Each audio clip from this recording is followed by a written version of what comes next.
আলামিন দয়া করে আপনি আমাকে ক্ষমা করে দিন। ফাকাদ গফারা লাহু, আল্লাহ তাআলা তাকে maaf করে দিয়েছেন। ইন্নাহু হুয়াল গফুরুর রহিম, তিনি কি ক্ষমাশীল, অত্যন্ত দয়ালু। আল্লাহ তাআলা ক্ষমা করে দিয়েছেন। মুসা আলাইহিস সালাম কখনই তওবা করেছিলেন আল্লাহ তাআলার কাছে? বিসমিল্লাহির রহমানির রহিম।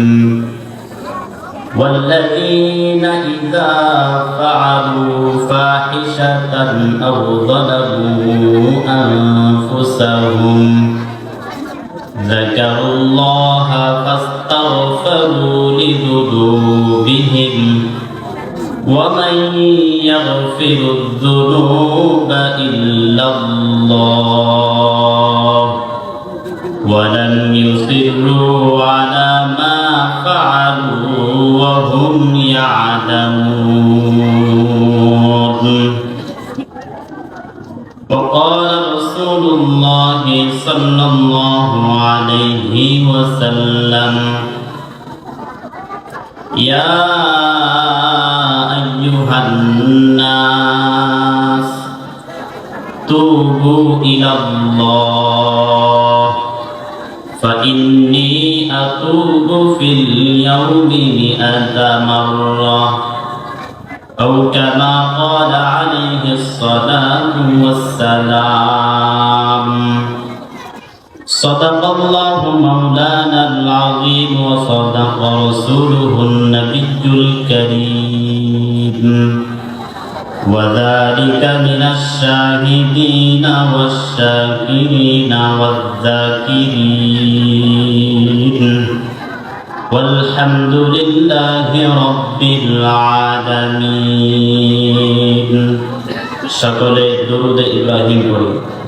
اللهم صل على محمد وعلى آل محمد كما صليت على إبراهيم وعلى آل إبراهيم إنك حميد مجيد. اللهم بارك على محمد وعلى آل محمد كما باركت على إبراهيم وعلى آل إبراهيم إنك حميد مجيد. رب اشرح لي صدري ويسر لي أمري واحلل عقدة من لساني يفقه قولي. سبحانك لا علم لنا إلا ما علمتنا إنك أنت العليم الحكيم. عاشق ہو برادر شہنشاہ دو عالم عاشق ہو برادر شہنشاہ دو عالم سنت کی پیروی کرتے رہو ہر جہر دم سنت کی پیروی کرتے رہو ہر جہر دم تو کو جاو سنت احمد کو جابا محمد کئی بود نسبت تورا تم اسکول میں کالج میں پڑھو کچھ نہیں نقصان تم اسکول میں کالج میں پڑھو کچھ نہیں نقصان اسلام کی تمام حدود جب کرو فرمان اسلام کی تمام حدود جب کرو فرمان اسکول میں پڑھ کر جب قرآن بھول گیا کالج میں پڑھ کر جب قرآن چھوڑ دیا افسوس و عذاب ٹھکانہ ہے حاویہ अफसोस अज़ब ठिकाना है हाविया।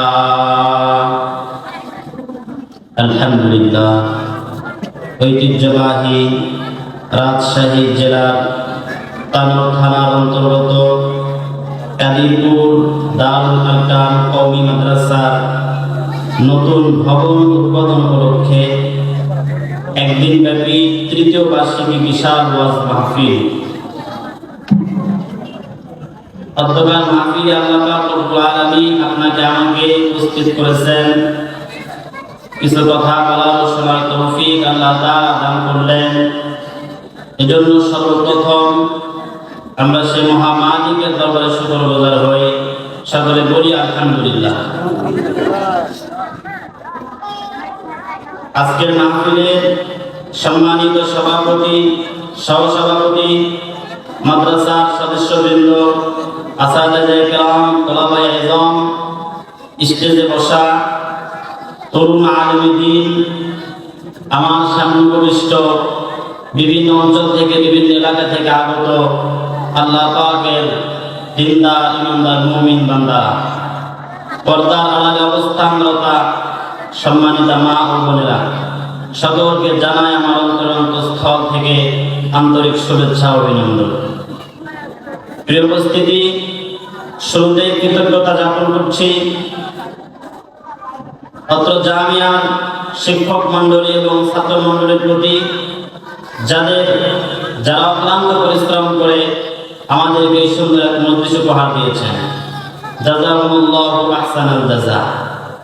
এরপর আপনাদের কৃতজ্ঞতা জ্ঞাপন করছি, আপনারা বিভিন্ন স্থান থেকে বিভিন্ন কাজকর্ম ফেলে আল্লাহ তাআলার জন্য কিছু সময় এখানে ব্যয় করার নিয়তে বসছেন। আল্লাহ তাআলা আপনাদের উত্তম বিনিময় দান করুন। বিশেষভাবে যারা পিপড়াগান্না গ্রাম থেকে এসেছেন তাদের প্রতি আমার আন্তরিক মোবারকবাদ। সম্মানিত উপস্থিতি, আজকে এই সংক্ষিপ্ত পরিসরে আমাদের আলোচ্য বিষয় হচ্ছে তওবা ও ইস্তিগফার। যদি আল্লাহ পাক রব্বুল আলামিনের তৌফিক আমার সামনে হাল হয়, এই বিষয়কে সংক্ষিপ্তভাবে আপনাদের সামনে তুলে ধরার চেষ্টা করব ইনশাআল্লাহ তাআলা। মুআজ্জাজ হাজরিন, আল্লাহ তাআলা আমাদেরকে হেদায়েত দান করেছেন। এর জন্য আল্লাহ তাআলার কাছে বেশি বেশি শুকরিয়া আদায় করা চাই। হেদায়েত এর মারাতিব, হেদায়েতের স্তর এত বেশি যে শুধু যে আমরা আল্লাহ তাআলার কাছে হেদায়েতের দোয়া করি বিষয়টা এমন না, বরং আমাদের পূর্ববর্তী আকাবির উলামায়ে কেরাম, আমাদের পূর্ববর্তী বুজুর্গানে কেরাম সকলেই আল্লাহ তাআলার কাছে হেদায়েতের দোয়া করেছেন। হেদায়েতের স্তর এত উপরে যে আপনার আমার মতো একজন সাধারণ মানুষ যেমন হেদায়েতের মুখাপেক্ষী, ঠিক উঁচু থেকে উঁচু মানের কোন ব্যক্তিবর্গ সে হেদায়েতের মুখাপেক্ষী। আমরা যেরকম আল্লাহ তাআলার কাছে সবসময় হেদায়েত চাই, তো আমরা হেদায়েত চাই কিসের মাধ্যমে? আমাদের ইবাদতের মূল হলো নামাজ। যে নামাজের মধ্যে আমরা বলি ইহদিনাস সিরাতাল মুস্তাকিম, আয় আল্লাহ আমাদেরকে সঠিক পথে পরিচালিত করো, আমাদেরকে হেদায়েতের পথে পরিচালিত করো। এই দোয়াতে শুধু আমরা পড়েছি, যত ওলি বুজুর্গ, যত কুতুব আবদাল সকলে আল্লাহ তাআলার কাছে হেদায়েতের দোয়া করেছেন। এমনকি উম্মতের মধ্যে সর্বশ্রেষ্ঠ হযরত আবু বকর সিদ্দিক রাদিয়াল্লাহু তাআলা আনহু, তিনিও আল্লাহ তাআলার কাছে হেদায়েত চেয়েছেন। তবে হেদায়েতটা কত উপর স্তরে, শুধুই আবু বকর সিদ্দিক রাদিয়াল্লাহু তাআলা আনহু, দোজাহানের সরদার, আখিরি নবী হযরত মুহাম্মদুর রাসূলুল্লাহ সাল্লাল্লাহু আলাইহি ওয়াসাল্লাম, তিনিও আল্লাহ তাআলার কাছে হেদায়েত চেয়েছেন। যখনই তিনি নামাজ আদায় করেছেন, কোন নামাজ কি ইহদিনাস সিরাতাল মুস্তাকিম ছাড়া পড়েছেন? কোন নামাজ ইহদিনাস সিরাতাল মুস্তাকিম ছাড়া তো পড়েন। এতে বোঝা যায় রাসূলুল্লাহ সাল্লাল্লাহু আলাইহি ওয়াসাল্লাম স্বয়ং নিজেও আল্লাহ তাআলার কাছে হেদায়েত চেয়েছেন। তো আল্লাহ তাআলা আমাদেরকে হেদায়েতের মতো একটা মূল্যবান, একটা দামি বস্তু এমনি এমনি আমাদের চাওয়া ছাড়া, আমাদের দরখাস্ত করা ছাড়া দিয়ে দিয়েছেন। এজন্য আমরা আবার আল্লাহ তাআলার কাছে শুকরিয়া গুজার হই। সকলে বলি আলহামদুলিল্লাহ। আপনারা এত মানুষ এখানে বসে আছেন, কোন আওয়াজটা আমার কানে আসেন? একটু জোরে বলেন সকলে, আবার বলেন আলহামদুলিল্লাহ। অগণিত দরুদ বর্ষিত হোক ওই মহান রাসূল সাল্লাল্লাহু আলাইহি ওয়াসাল্লামের প্রতি, যিনি আশরাফুল আম্বিয়া, সাইয়্যিদুল কাউনাইন, রাহমাতুল লিল আলামিন। সকলে বলি সাল্লাল্লাহু আলাইহি ওয়াসাল্লাম। মুআজ্জাজ হাজরিন, অতিরিক্ত কথা না বাড়িয়ে কোনো রকম ভূমিকা ছাড়াই আমরা মূল আলোচনার দিকে চলে যাই। আমাদের আলোচনার বিষয় শুরুতে বলেছি তাওবা ইস্তিগফার। আল্লাহ পাক রব্বুল আলামিন আমাদেরকে সৃষ্টি করে দুনিয়াতে পাঠিয়েছেন, কিছু আদেশ কিছু নিষেধ আল্লাহ তাআলা আমাদেরকে দান করেছেন। আল্লাহ তাআলার আদেশ মানা এটা ইবাদত। যেসব কাজ থেকে আল্লাহ তাআলা নিষেধ করেছেন এই সমস্ত কাজ থেকে বিরত থাকা এটা আল্লাহ তাআলার ইবাদত। নামাজ পড়েন, রোজা করেন, হজ, যাকাত যা কিছু বলেন না কেন এগুলো আদায় করা ইবাদত। আর আল্লাহ তাআলা যে আমাদেরকে গুনাহ থেকে বেঁচে থাকতে বলেছেন, জিনা করা বলেন, চুরি করা বলেন, ডাকাতি বলেন, মদ পান করা বলেন, যত রকম গুনাহের কাজ আছে এই সমস্ত গুনাহের কাজ না করাটা ইবাদত। এই বান্দা আল্লাহ তাআলার আদেশ নিষেধ মানতে গিয়ে অনেক সময় ভুল ভ্রান্তির শিকার হয়, ভুল করে ফেলে। তা আমার দ্বারা যদি কোনো ভুল হয়ে যায় আমার করণীয় কি? আমি কি ভেঙে পড়বো? না, ভেঙে পড়ার হুকুম আমার উপর নয়, বরং আমার দ্বারা আল্লাহ তাআলার ইবাদত করতে গিয়ে যদি কখনো কোনো ত্রুটি হয়ে যায় তো সঙ্গে সঙ্গে আল্লাহ তাআলা এর থেকে বাঁচা, এই সমস্যার সমাধান আল্লাহ তাআলা রেখেছেন, তা হলো তওবা এবং ইস্তিগফার। সঙ্গে সঙ্গে আল্লাহ তাআলার কাছে তওবা করতে হবে, গুনাহ থেকে ফিরে আসতে হবে, আল্লাহ তাআলার কাছে নিজের জীবনের গুনাহের ক্ষমা প্রার্থনা করতে হবে। ক্ষমা প্রার্থনা করা, আল্লাহ তাআলার কাছে তওবা করা, এটা মুমিন বান্দাদের গুণ। আল্লাহ তাআলা কোরআনুল কারীমে ইরশাদ করেছেন, সূরা আলে ইমরানের 135 নম্বর আয়াত আল্লাহ তাআলা বলেন, ওয়াল্লাযীনা ইযা ফাআলু ফাহিশাতান আও যালামু আনফুসাহুম যাকারুল্লাহা ফাস্তাগফিরু লিযুনুবিহিম ওয়া মান ইয়াগফিরুয যুনুবা ইল্লাল্লাহ ওয়া লাম ইউসিররু আলা মা ফাআলু ওয়া হুম ইয়ালামুন। আল্লাহ পাক রব্বুল আলামিন ইরশাদ করেন, ওয়াল্লাযীনা ইযা ফাআলু ফাহিশাতান, যারা মুমিন, যারা মুত্তাকি, যারা পরহেজগার, এদের গুনাহগুলিটা কিরকম জানো? এরা কিরকম মানুষ হবে জানো? এদের দ্বারা যদি কোনো অন্যায় কাজ হয়ে যায়, মুমিন বান্দার দ্বারা যদি কোনো অশ্লীল কাজ হয়ে যায়, যাকারুল্লাহ, তাহলে সঙ্গে সঙ্গে আল্লাহ তাআলাকে স্মরণ করে। মুমিন বান্দা যদি নিজের উপরে কোনো জুলুম করে ফেলে, সীমালঙ্ঘন করে ফেলে, যাকারুল্লাহ ফাস্তাগফিরুহু সুম্মা তুবু ইলাইহি, যাকারুল্লাহ সঙ্গে সঙ্গে আল্লাহকে স্মরণ করে, ফাস্তাগফিরু লিযুনুবিহিম, সে যে গুনাহের কাজ করেছে, সীমা লঙ্ঘন করেছে, এই সমস্ত গুনাহের কাজ থেকে, সীমা লঙ্ঘনা থেকে সে আল্লাহ তাআলার কাছে ক্ষমা চায়। ওয়া মান ইয়াগফিরুয যুনুবা ইল্লাল্লাহ, আর আল্লাহ তাআলা ছাড়া কে আছে তোমাদের গুনাহ ক্ষমা করতে পারে? আল্লাহ তাআলা ছাড়া কেউ আছে যে আপনার আমার গুনাহ ক্ষমা করতে পারে? কথা বলেন না। আল্লাহ তাআলা ছাড়া কেউ আছে যে আপনার আমার গুনাহ ক্ষমা করতে পারে? আল্লাহ তাআলা ছাড়া কেউ নাই যে আপনার আমার গুনাহ ক্ষমা করবে। এই কথা আল্লাহ তাআলা বলেন, ওয়া মান ইয়াগফিরুয যুনুবা ইল্লাল্লাহ, আর কে আছে যে আল্লাহ ব্যতীত তোমাদের গুনাহ ক্ষমা করতে পারে? ওয়া লাম ইউসিররু আলা মা ফাআলু ওয়া হুম ইয়ালামুন। আর মুমিন বান্দা কিরকম জানো? যদি কোনো গুনাহ করে ফেলে, অশ্লীল কাজ তার দ্বারা সংগঠিত হয়েও যায়, নাফরমানি আল্লাহ তার অবাধ্যতা তার দ্বারা হয়েও যায়, তাহলে সঙ্গে সঙ্গে তওবা করে, ইস্তিগফার করে, সে এই গুনাহের উপরে অটল থাকতে পারে না। সুবহানাল্লাহ। তাহলে মুমিন বান্দার গুণটা কি? সে গুনাহ তার দ্বারা হবে, গুনাহ তো সবার দ্বারাই হবে, মানুষ সে ভুল করবে, তো গুনাহ হয়ে গেলে যে গুনাহের উপরে অটল থাকে, গুনাহ বারবার করতে থাকে, সে কিন্তু প্রকৃত মুমিন না। বরং যে গুনাহ করার পরে আল্লাহ তাআলার কাছে তওবা করে, ইস্তিগফার করে, গুনাহের উপরে অটল থাকে না, সে হলো আসল মুমিন।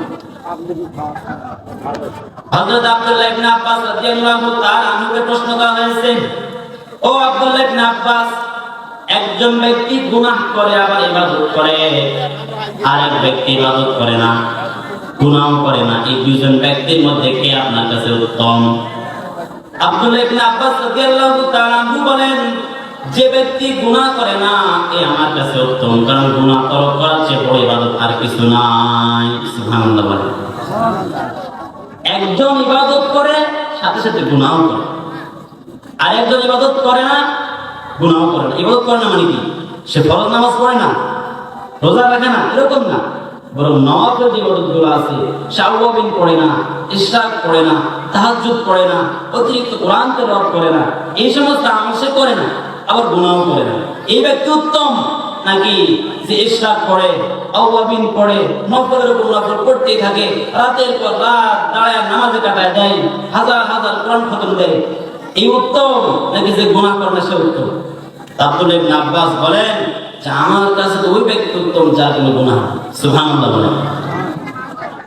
সম্মানিত উপস্থিতি, হযরত আবু হুরায়রা রাদিয়াল্লাহু তাআলা আনহু থেকে বর্ণিত, তিনি বর্ণনা করেন রাসূলুল্লাহ সাল্লাল্লাহু আলাইহি ওয়াসাল্লামের কাছে এক ব্যক্তি আসলো, আসার পর বলল, ইয়া রাসূলুল্লাহ, ইয়া হাবিবাল্লাহ, আমাদের সমাজের মধ্যে এক মহিলা আছে, এই মহিলা ইশরাক পড়ে, আওয়াবিন পড়ে, অতিরিক্ত নামাজ সে পড়ে, নওয়াফিল নামাজ পড়ে, মাসের পর মাস নওয়াফিল রোজা রাখে, প্রতি মাসে সাইয়েমে বীজের রোজা রাখে, কিন্তু সাথে সাথে সে তার প্রতিবেশীকে কষ্ট দেয়।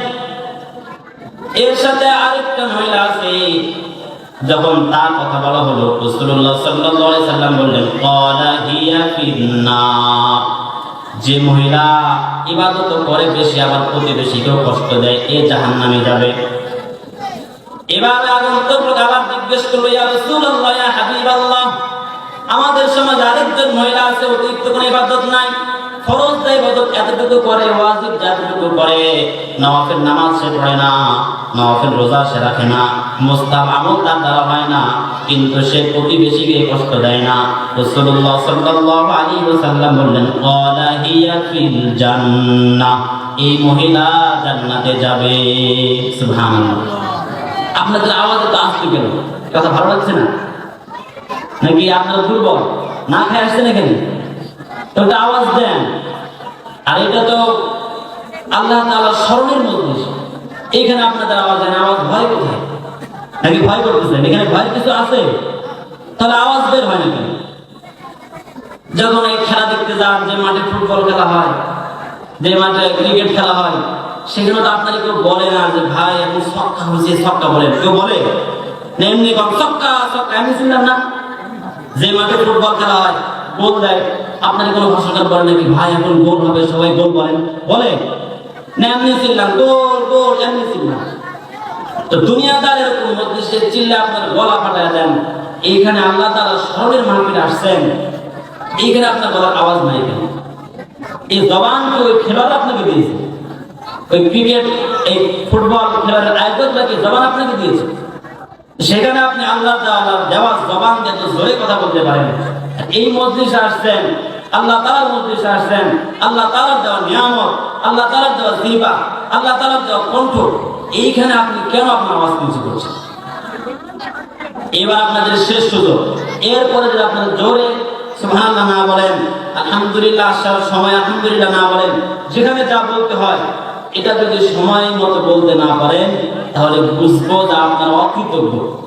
আল্লাহ তাআলা এত বড় নিয়ামত আপনাকে আমাকে দান করেছেন, এগুলো তো কদর করা চাই।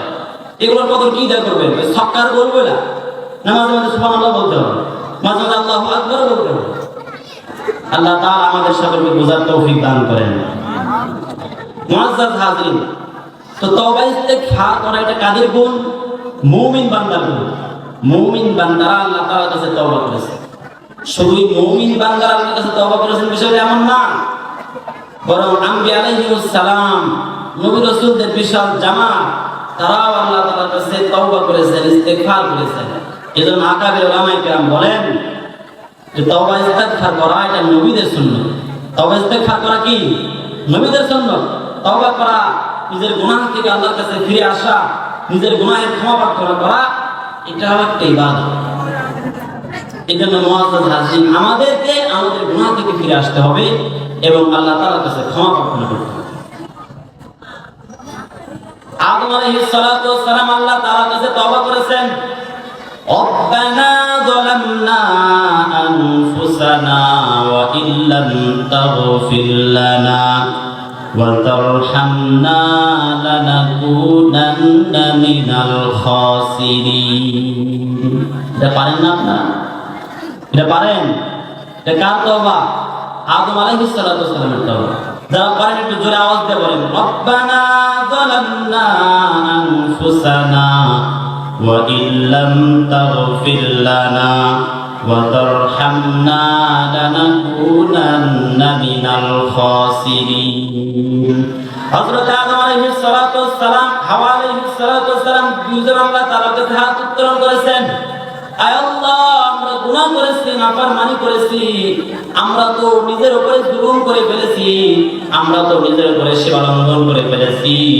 তুমি যদি আমাদেরকে মাফ না করো, তুমি যদি আমাদেরকে ক্ষমা না করো, আমাদের কোনো উপায় নাই, আমরা তো ক্ষতিগ্রস্তদের অন্তর্ভুক্ত হয়ে যাব। এই দোয়ার অর্থ এটা। হযরত আদম আলাইহিস সালাতু ওয়াস সালাম, হাওয়া আলাইহিস সালাতু ওয়াস সালাম আল্লাহ তাআলার কাছে তওবা করেছেন। এই দোয়া কখন করেছিলেন? এটা আল্লাহ তাআলা সূরা আরাফ 19 নম্বর আয়াতে বলেন, ওয়া ইয়া আদাম উসকুন আনতা ওয়া যাওজুকাল জান্নাহ। আল্লাহ তাআলা হযরত আদম আলাইহিস সালাতু ওয়াস সালামকে সৃষ্টি করার পর আদম আলাইহিস সালাতু ওয়াস সালামের বাম পাশের বাঁকা হাড্ডি দিয়ে হযরত হাওয়া আলাইহিস সালামকে বানিয়েছেন। বাম পাশের বাঁকা হাড্ডি দিয়ে নারী জাতিকে আল্লাহ তাআলা সৃষ্টি করেছেন। এজন্য এখানে একটা বিষয় লক্ষণীয়, সেটা হলো নারীরা কিন্তু সৃষ্টি হয়েছে বাঁকা হাড্ডি থেকে। এজন্য এদের স্বভাবটাও বাঁকা। এদের স্বভাবটা কি বলেন? এদের স্বভাবটাও বাঁকা। এজন্য এই বাঁকা হাড্ডিকে আপনি বেশি চাপ দিয়েন না। এই বাঁকা হাড্ডিকে বেশি চাপ দিলে এটা ভেঙে যাবে। আবার একেবারে কিছুই বলবেন না, তো সে আপনার মাথায় উঠে বসবে। এই জন্য শাসন যেমন, ভালোবাসা তেমন, উভয়টাকে মাঝখানে করতে হবে। তো যাই হোক, আল্লাহ তাআলা হযরত আদম আলাইহিস সালাতু ওয়াস সালাম এবং হাওয়া আলাইহিস সালাতু ওয়াস সালামকে বললেন, ইয়া আদম উসকুন আনতা ওয়া যাওজুকাল জান্নাহ। আদম, তুমি এবং তোমার স্ত্রী জান্নাতে বসবাস করো। ফাকুলা মিন হাইসু শি'তুমা ওয়া লা তাকরাবা হাযিহিশ শাজারা। তোমাদের জান্নাত থেকে যা ইচ্ছা তা খাও, যা মনে চায় তা ভোগ করো, কোনো সমস্যা না হয়। ওয়ালা তাকরাবা হাযিহিশ শাজারা।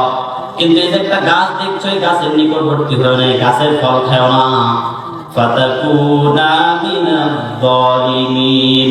যদি তোমরা এই গাছের ফল খাও, এই গাছের নিকটে গিয়ে গাছের ফল ভক্ষণ করো, তাহলে তোমরা কিন্তু সীমালঙ্ঘনকারী, ক্ষতিগ্রস্তদের অন্তর্ভুক্ত হয়ে যাবে।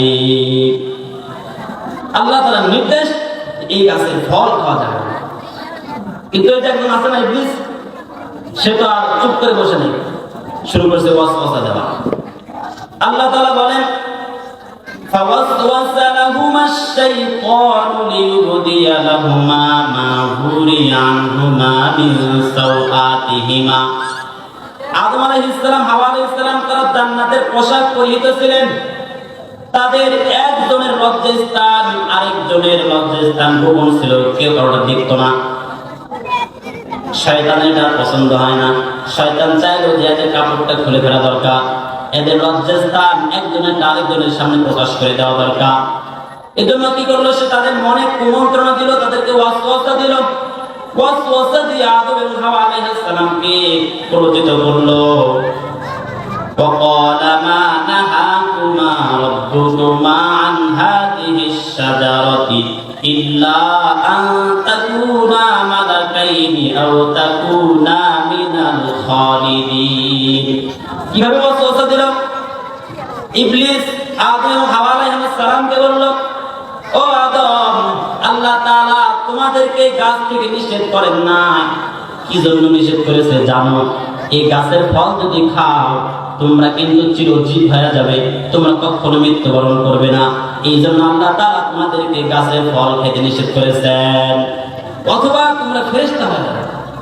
তোমরা যদি গাছের ফল খাও তোমরা তো ফেরেশতা হয়ে যাবে, চিরঞ্জীব, তোমরা কখনো মৃত্যুবরণ করবে না। আল্লাহ তাআলা চান না যে তোমরা চিরকাল জান্নাতে থাকো, এই জন্য তোমাদের গাছের ফল খেতে নিষেধ করেছেন।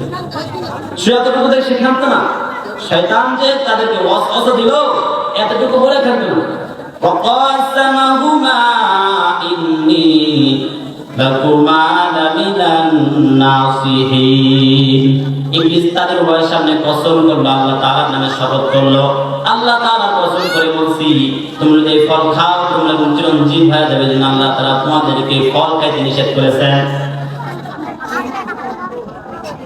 আমি তোমাদেরকে বললাম তোমাদের কল্যাণকামী হইয়া তোমাদের ভালো চাইলাম, এখন তোমরা যদি নিজের ভালো না বুঝো আমি আর কি করবো? শয়তানের ভাষা, তোমরা যদি নিজের ভালো না বুঝো আমি আর কি করবো? তা আদম আলাইহিস সালাম তো একটু আরে আল্লাহ তাআলার নামে কসম করছে, তাহলে তো সে মিথ্যা বলবে না। কারণ আদম আলাইহিস সালামের একটা বিশ্বাস ছিল যে আল্লাহর নামে কেউ মিথ্যা বলতে পারে না, তো তিনি এই ফল খাইছেন। ফাদাল্লাহুমা বিগুরুর, শয়তান তাদের বিভ্রান্তের প্রাচীরদেরকে পথভ্রষ্ট করে ফেললো। ফালাম্মা যাকাশ শাজারাতা বাদাত লাহুমা সাওআতুহুমা, যখনই তারা গাছের ফল খাইলো সঙ্গে সঙ্গে তাদের জান্নাতের পোশাকগুলো অদৃশ্য হয়ে গেল।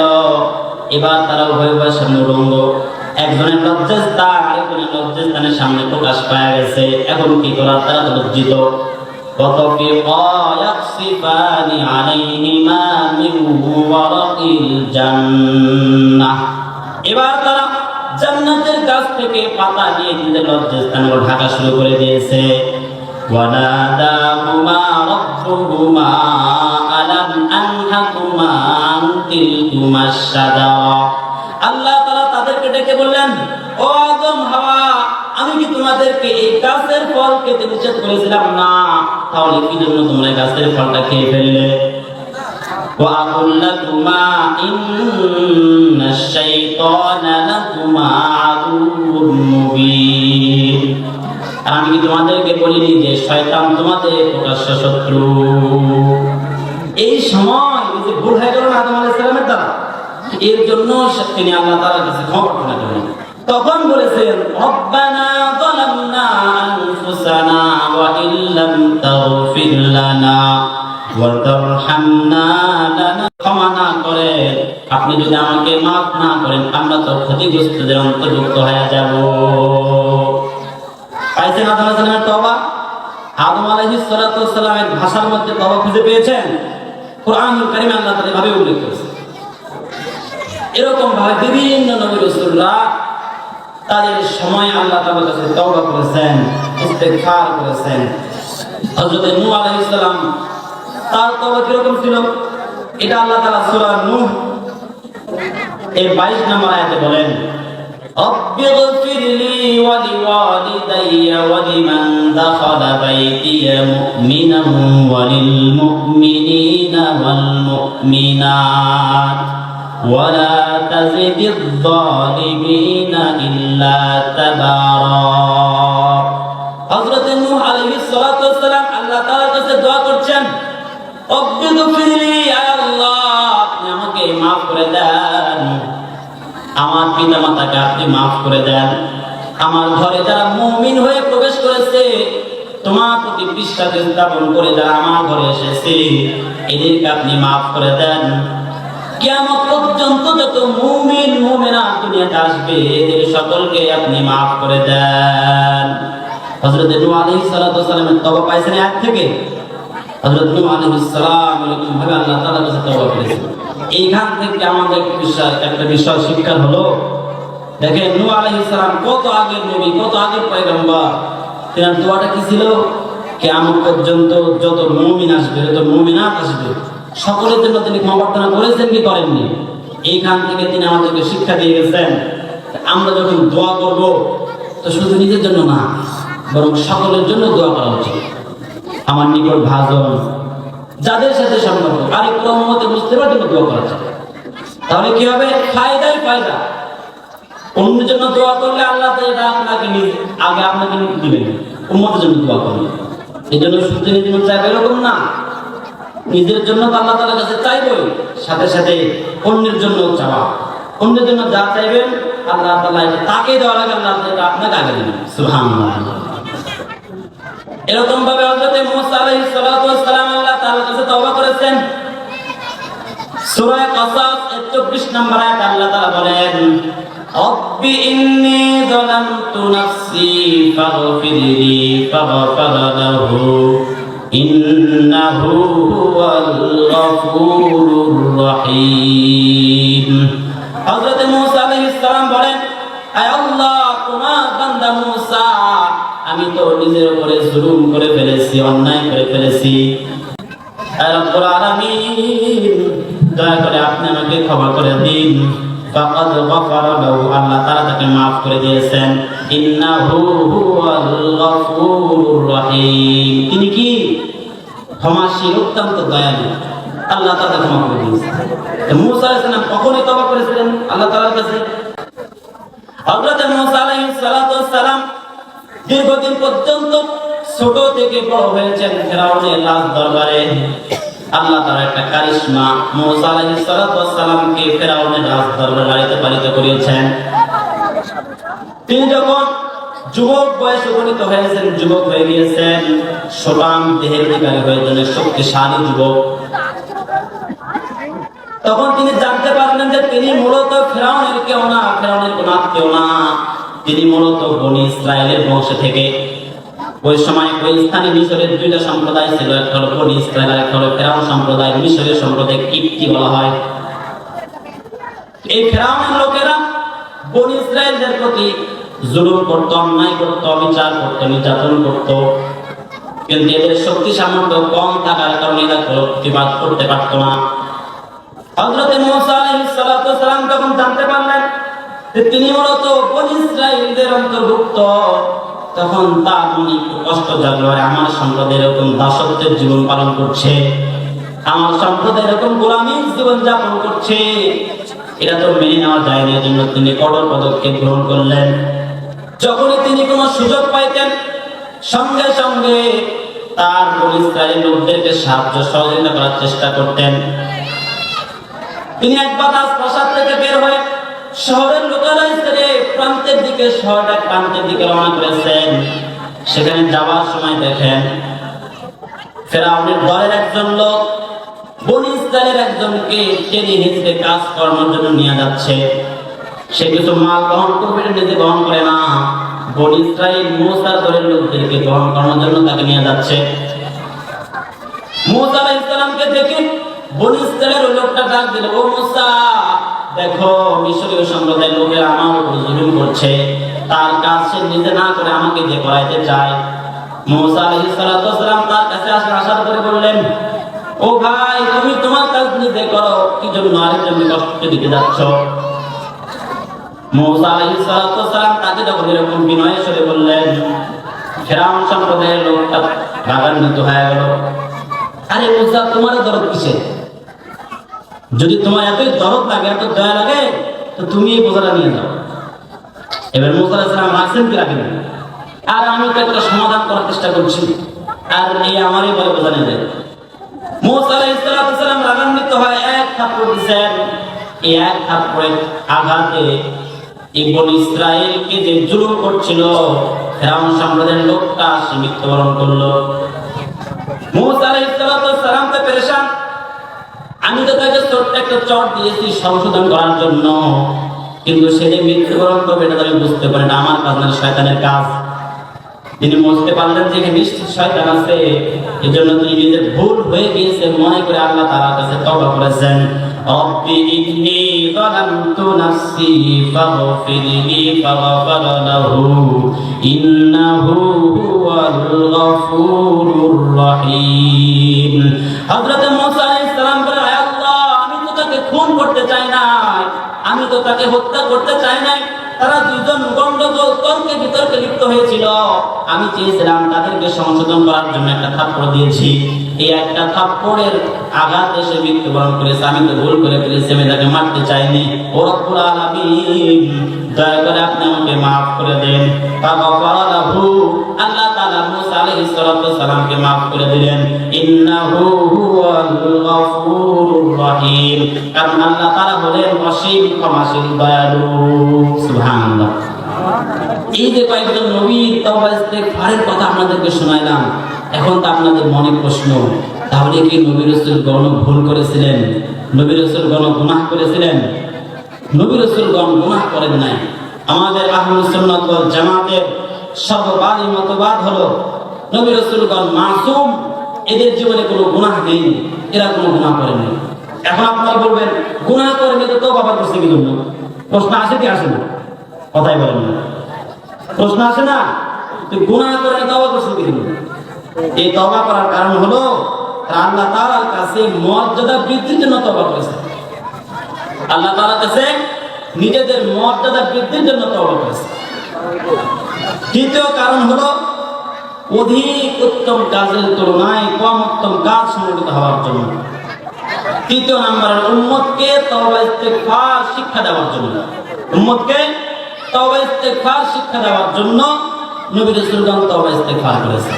আরে ভাই, নবী রাসূলগণ তো আমাদেরকে শিক্ষা দেওয়ার জন্য দুনিয়াতে এসেছেন।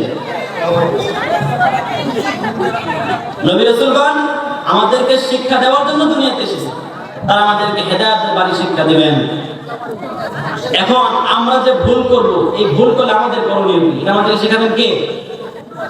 আমরা যদি ভুল করি, এই ভুল থেকে সমাধান কি, এটা আমাদেরকে শেখাবেন কে? নবী রাসূলগণ, কারণ তারা তো উম্মতের শিক্ষক। তো তারা যদি তাদের জীবনে তওবা ইস্তেগফার না করতেন, তা আপনি আমি তওবা ইস্তেগফার কোথায় পাইতাম? তারা যদি ইস্তেগফার না করতেন, তা আপনি আমি তওবা করার পদ্ধতি, ইস্তেগফার করার পদ্ধতি কোথায় থেকে শিখতাম? এই জন্য তারা আমাদেরকে শিখিয়ে দিয়েছে। বিভিন্ন সময় বিভিন্ন নবী রাসূলরা উম্মতকে তওবা শিখিয়ে দিয়েছে যে গুনাহ করলে আল্লাহ তাআলার কাছে ফিরে আসতে হয়, গুনাহ হয়ে গেলে আল্লাহ তাআলার কাছে ক্ষমা প্রার্থনা করতে হয়। এই জন্য উম্মতকে শিক্ষা দেওয়ার জন্য নবী রাসূলগণ তওবা করেছেন, ইস্তেগফার করেছেন। তো আমাদের সর্ববাদী মতবাদ কি?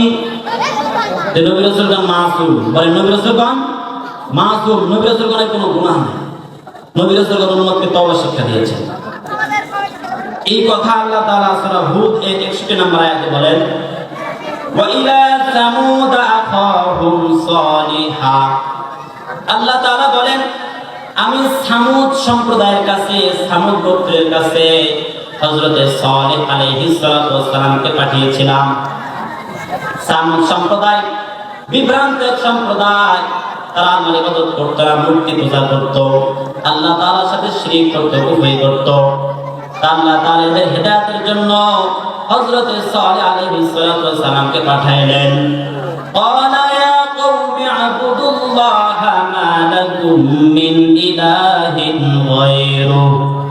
হযরত সালেহ আলাইহিস সালাতু ওয়াস সালাম তাদের কাছে আসার পর বললেন, ও আমার সম্প্রদায়, তোমরা একমাত্র আল্লাহ তাআলার ইবাদত করো, আল্লাহ তাআলা ছাড়া আর কার ইবাদত করো না। কারণ কি জানো, তিনি হলেন তোমাদের রব। আল্লাহ তাআলা কি? আল্লাহ তাআলা আমাদের কি বলেন? আল্লাহ তাআলা আমাদের রব। এজন্য ইবাদত করতে হবে একমাত্র আল্লাহ তাআলা। হুয়া আনশাআকুম মিনাল আরদি ওয়াস্তা'মারাকুম ফিহা। আল্লাহ তাআলা কেমন আল্লাহ তাআলা জানো, তিনি তোমাদেরকে মাটি থেকে সৃষ্টি করেছেন, আবার এই মাটিতেই তোমাদেরকে বসবাস করিয়েছেন। সুবহানাল্লাহ। তোমরা যে তোমাদেরকে এত সুন্দর করে আল্লাহ তাআলা বানিয়েছেন, মাটি থেকে সৃষ্টি করেছেন তার ইবাদত করার জন্য, আর তোমরা তার থেকে সৃষ্টি হয়ে এখন এই সমস্ত মূর্তির পূজা করতেছো, আল্লাহ তাআলার নাফরমানি করছো, আল্লাহ তাআলার সাথে শিরক কুফরি করছো। এটা কি অন্যায় না? এই যে তাদেরকে তওবা করতে বললেন, যে ফাস্তাগফিরুহু সুম্মা তুবু ইলাইহি, তোমরা আল্লাহ তাআলার কাছে নিজেদের গুনাহের ক্ষমা চাও, আল্লাহ তাআলার কাছে নিজেদের গুনাহকে মাফ করে নাও। আল্লাহ তাআলা ইন্না রাব্বি করিবুম মুজিব, নিশ্চয় আমার রব, আমার প্রতিপালক, তিনি নিকটে আছেন, তিনি যখন ডাকবেন, আমরা তাকে যখন ডাকবো তিনি তখনই আমাদের ডাকে সাড়া দিবেন। তো তারা যেরকম আল্লাহ তাআলার সাথে শিরক করত, কুফরি করত, তো সালেহ আলাইহিস সালাম বললেন যে ঠিক আছে তোমরা আল্লাহর কাছে ক্ষমা চাও, ভুল হয়ে যেতেই পারে, তোমরা আল্লাহর কাছে মাফ চাও, আল্লাহ তোমাদেরকে মাফ করে দিবেন। আল্লাহ তোমাদেরকে মাটি থেকে বানাইছে, তোমাদেরকে না মাটি থেকে বসবাস করায়। তো মাটি থেকে আল্লাহ তাআলা বানিয়েছেন অর্থ কি? এর দুই অর্থ হতে পারে। একটা হলো যে আমাদের পূর্বপুরুষ আদি পিতা হযরত আদম আলাইহিস সালামকে আল্লাহ তাআলা কি দিয়ে সৃষ্টি করেছেন? কথা বলেন। আল্লাহ তাআলা আমাদের পূর্বপুরুষ হযরত আদম আলাইহিস সালামকে মাটি দিয়ে সৃষ্টি করেছেন। তো আমরা যেহেতু একের পর এক ধারাবাহিকভাবে তার থেকে সৃষ্টি হয়েছি, এজন্য আল্লাহ তাআলা আমাদেরকে বলেছেন যে আমাদেরকে মাটি দিয়ে সৃষ্টি করেছেন। আমাদের শরীরে কি মাটি আছে? এখন কি মাটি আছে? কি আয়াত আল্লাহ তাআলা বলেন মাটি সৃষ্টি করেছে অর্থ কি? মাটি তো নাই। এর অর্থ হলো যে আমাদের পূর্বপুরুষ হযরত আদম আলাইহিস সালামকে আল্লাহ তাআলা মাটি দিয়ে সৃষ্টি করেছেন, আর আমরা একের পর এক ধারাবাহিকভাবে তার থেকে সৃষ্টি হয়েছি। এজন্য এখানে বলা হয়েছে যে তোমাদেরকে আমি মাটি থেকে বানিয়েছি। আরেকটা অর্থ সেটা সূরা মুমিনুন আল্লাহ তাআলা ইরশাদ করেন, ওয়ালাকাদ খালাকনাল ইনসানা মিন সুলালাতিন মিন তিন। আর আমি মানুষকে সৃষ্টি করেছি মাটির নির্যাস থেকে, মাটির সাংস থেকে। মানুষ দুনিয়াতে যা কিছু খায়, যা কিছু ভক্ষণ করে, সব কিছু মাটি থেকে উৎপন্ন হয়। কোথায় থেকে উৎপন্ন হয়? মানুষ যদি ভাত খায়, সে ভাতটা কোথা থেকে আসে? ধান থেকে আসে। ধান কোথা থেকে হয়? মাটি থেকে হয়। মানুষ যদি রুটিও খায়, গম কোথায় থেকে হয়? কালাই কোথায় থেকে হয়? শুধু কি তাই? যদি মানুষ গোশত খায়, এই পশুটা কি খায়? মাটি থেকে উৎপন্ন ঘাস খায় কি খায় না? তো আল্লাহ তাআলা বললেন মানুষ যা কিছু ভক্ষণ করে, যা কিছু খায়, সব কিছু কোথা থেকে সৃষ্টি করেছেন? মাটি থেকে। এই মাটি থেকে উৎপন্ন ফসল খায়, এটা খেয়ে এদের রক্ত তৈরি হয়, এই রক্ত থেকে বীর্য তৈরি হয়। এই বীর্যকে আমি হেফাজত করি। সুম্মা জাআলনাহু নুতফাতান ফি করারিন মাকিন। আমি বীর্যকে সংরক্ষিত এক এলাকায় হেফাজত করি। এরপরে কি হয়?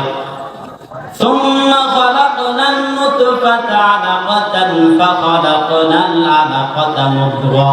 ওই যে সংরক্ষিত স্থানে বীর্যটা রাখি, এটাকে আমি আস্তে আস্তে রক্তপিণ্ডে পরিণত করি। এই রক্তপিণ্ডকে আস্তে আস্তে গোশতপিণ্ড বানাই। ফাখালাকনাল মুদগাতা ইদামা। এরপরে গোশতপিণ্ডটাকে হাড্ডি পিণ্ড বানাই, হাড্ডি বানাই, অস্থি বানাই। ফাকাসাউনাল ইদামা লাহমা। আর এই হাড্ডিকে আমি গোশতের প্রলেপ দিয়ে দিই। সুম্মা আনশাআনাহু খালকান আখার ফাতাবারাকাল্লাহু আহসানুল খালিকিন। এরপরে মানুষ এক নতুন সৃষ্টিরূপে দুনিয়াতে আসে। আল্লাহ তাআলা কত উত্তম সৃষ্টিকারী, সুবহানাল্লাহ। তাহলে মাটি থেকে সৃষ্টি করার দুই অর্থ পাইছেন। একটা হলো যে আমাদের পূর্বপুরুষ মাটি থেকে সৃষ্টি। দ্বিতীয় নম্বর যে আমরা দুনিয়াতে যা কিছু খাই সব কোথা থেকে আসে? মাটি থেকে আসে। এজন্য আল্লাহ তাআলা আমাদেরকে বলেছেন আমি তোমাদেরকে মাটি থেকে বানিয়েছি। হযরত সালেহ আলাইহিস সালাম সম্প্রদায়ের লোককে বললেন আল্লাহ তাআলা তোমাদেরকে মাটি থেকে সৃষ্টি করেছেন। মাটি থেকে সৃষ্টি করার পর এই মাটিতেই তোমাদেরকে বসবাস করার সুযোগ দিয়েছেন। এখান থেকে তোমরা খাও, এখানেই বসবাস করো। যে আল্লাহ তাআলা তোমাদেরকে এমন নিয়ামত দিয়েছেন, এই আল্লাহর নাফরমানি কিভাবে করো, তার সাথে শিরক কিভাবে করো, এগুলো বাদ দিয়ে দাও। আল্লাহ তাআলার কাছে ক্ষমা চাও, তওবা ইস্তেগফার করো। হযরত সালেহ আলাইহিস সালাম তাদেরকে যখন এরকম সৎ পথের দিকে দিক নির্দেশনা দিয়েছেন, তাদেরকে সৎ পথের দিকে আহ্বান করেছেন, সম্প্রদায়ের লোকেরা এবার বলে ক্বালু ইয়া সালিহু ক্বাদ কুনতা ফীনা মারজুওয়ান ক্বাবলা হাযা। সম্প্রদায়ের লোকেরা বলল ও সালেহ, তুমি তো এতদিন আমাদের কাছে আমাদের প্রিয় ভাজন ছিলে, তুমি তো আমাদের আশা ভরসা ছিলে। এতদিন তুমি কি ছিলে? আশা ভরসা ছিল। এতদিন তো সালেহ আলাইহিস সালাম তাদেরকে দাওয়াত দেয়নি, এজন্য তাদেরকে তাওহীদের দাওয়াত, ইসলামের দাওয়াত দেননি। এজন্য তারা বলে তুমি যতদিন আমাদের কাছে ভালোই ছিলে, আমাদের প্রিয় ব্যক্তি ছিলে, আমাদের আস্থা ভালো ছিল। এই সিলসিলা কিন্তু এখনো জারি আছে। আমাদের মধ্যে যখন মানুষ কাউকে ভালো কাজের নির্দেশ দেয় তখন সে খারাপ হয়ে যায়, আর ভালো কাজের কথা বলার আগ পর্যন্ত সে ভালো। মসজিদের খতিব সাহেব মসজিদে বয়ান করেন, সুর দিয়ে বয়ান করেন, সভাপতি সেক্রেটারি সবাই খুশি, আরে আমার মসজিদের খতিব সামনে, খতিব না খতিব, কি সুর, কত সুন্দর বয়ান, শব্দে জান্নাত জাহান্নামের বয়ান করে, হুর গিলমানের বয়ান করে। তো মুসল্লিরা খুশি, আরে খতিব একজন পাইছেন, এত খুশি। কারণ ইমাম সাহেব কি ওয়াজ করেন? ভালো ভালো সমুদ্র কণ্ঠে ওয়াজ করেন। হঠাৎ যদি কখনো সুরের বিরুদ্ধে কথা বলেন, হঠাৎ যদি কখনো ঘুষের বিরুদ্ধে কথা বলেন, হঠাৎ করে যখন সমকালীন বিশ্বের যা সংগঠিত হচ্ছে এই সমস্ত বিষয় মুসলিমদের সামনে তুলে ধরেন, নারীদের পর্দার বিরুদ্ধে যখন কথা বলেন, তো ইমাম সাহেব খারাপ হয়ে যায়। এই সম্প্রদায় যেরকম বললো না, সালেহ আলাইহিস সালাতু ওয়াস সালামকে যেরকম বললো যে আরে ভাই তুমি তো এতদিন আমাদের কাছে আশা ভরসার পাত্র ছিলে, তুমি তো প্রিয় ভাজন ছিলে। এই ধরনের লোক এখনো কিন্তু আছে। এই জন্য এইরকম ব্যাপারে যেন আমরা যেন না ঢুকে যাই, এই জন্য সাবধান থাকতে হবে। এবারে সম্প্রদায়ের লোকেরা বললো, আতানহানা আন না'বুদা মা ইয়া'বুদু আবাউনা। ও সালেহ, তুমি কি আমাদেরকে ওই সমস্ত বস্তুর পূজা করতে নিষেধ করো যেগুলোর পূজা আমাদের বাপ দাদারা করে গেছে? ওয়া ইন্নানা লাফি শাক্কিন মিম্মা তাদউনা ইলাইহি মুরিব। আর নিশ্চয় আমরা তুমি যে পথের দিকে আমাদেরকে ডাকছো, তুমি যে মতের দিকে আমাদেরকে ডাকছো, এই বিষয়ে কিন্তু আমরা বিভ্রান্তিতে সন্দেহ পতিত হয়েছি। সন্দেহ, তারা সালেহ আলাইহিস সালামকে রাসূল হিসেবে মেনে নিয়েছিল। তারা পেরেশান, আরে ভাই তুমি তো আমাদের মতো মানুষ, তোমাকে আল্লাহ তাআলা রাসূল বানাইছেন, রাসূল তো ফেরেশতা হতে পারে, তুমি তো আমাদের মতো খাও, আমাদের মতো পান করো, আমাদের মতো ইস্তেঞ্জাও করো, আমাদের মতো বাজারে যাও, তুমি আবার রাসূল কিভাবে? রাসূল তো হবেন যার খাওয়া লাগে না, পান করা লাগে না, তুমি রাসূল? মানে তারা সালেহ আলাইহিস সালামকে রাসূল হিসেবে স্বীকার করছিল না।